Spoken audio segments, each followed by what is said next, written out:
Pablo, I'm gonna tell you something I've never told anyone. 30 years ago, my friends and I spent the night at a cabin. We found the Necronomicon Ex Mortis, the Book of the Dead.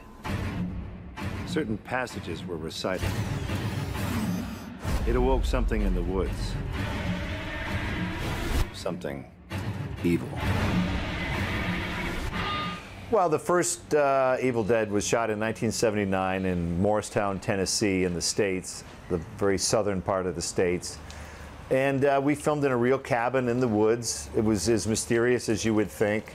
People were watching us up in the hillside. There was moonshine. There was strange dogs barking in the night. Some people in her family were killed at the cabin during a storm. So there was history to the cabin. We ran out of money halfway through the shoot.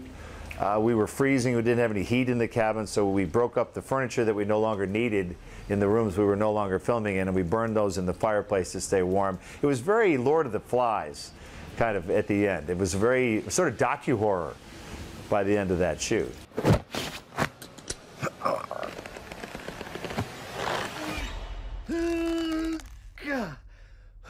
Yeah, looking good. Looking sweet.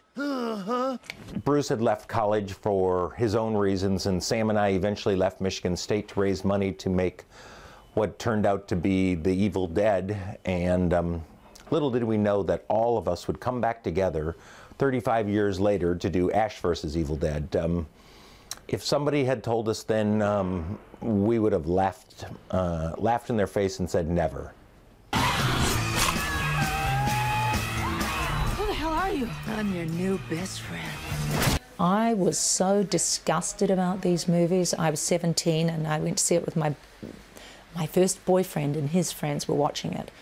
And I thought it was the most disgraceful, misogynistic piece of rubbish. I walked out of the first Evil Dead.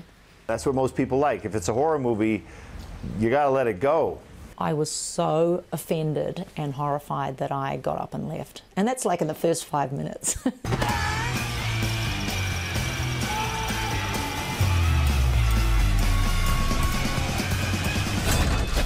Yo, Granny. Let's go.